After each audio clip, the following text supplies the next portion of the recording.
السر اللي أعطتني إياه كبيرة في السن وغير شعور مئات الآلاف من الناس في السوشيال ميديا. طبعا نزلت الطريقة من هنا وضربت تقريبا 5 مليون، لا قوة إلا بالله. يومكم سعيد يا حلوين. طريقة طبخ الحنة اللي وريتكم إياها لا قوة إلا بالله.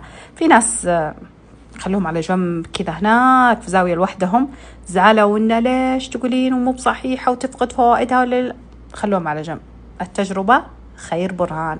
شوفوا تعليقات الناس وتجاربهم على الحنة المطبوخة خرافية. طبعا أنا أبيعها جاهزة، سووها بأي حنة عندكم، لأن في ناس زعلوا وبلكوا أي أحد يتكلم عن هذه الطريقة. ماني فاهمة ليش السبب، يعني ما قلت الحنة حقتي، قلت أي حنة في الحياة خذوها اطبخوها على النار، بعد ما تسوونها معجونة بالزيت وصدر وحنة وأعشاب، أي أعشاب عندكم اطبخوها على النار. لو حابين هي موجودة عندي.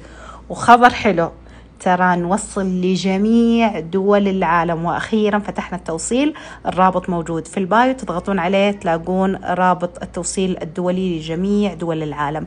طبعا بعد ما تاخذونها من عندي تطبخونها، تضيفون عليها موية، هي جاهزة معجونة تجيكم، تاخذونها تضيفون عليها موية وتطبخونها بهذه الطريقة اللي وريتكم إياها. 5 دقائق كافية، يبدأ يتغير من اللون الأخضر إلى اللون البني، فتطلع المواد الفعالة، راح تطلع من شعوركم سهولة، راح تعطيكم نعومة، كثافة، حيوية، لمعان، تخلي الشعر فيه لمعة عجيبة. شوفوا شعر بنتي ما شاء الله لا قوة إلا بالله كيف مع الحنة المخلوطة.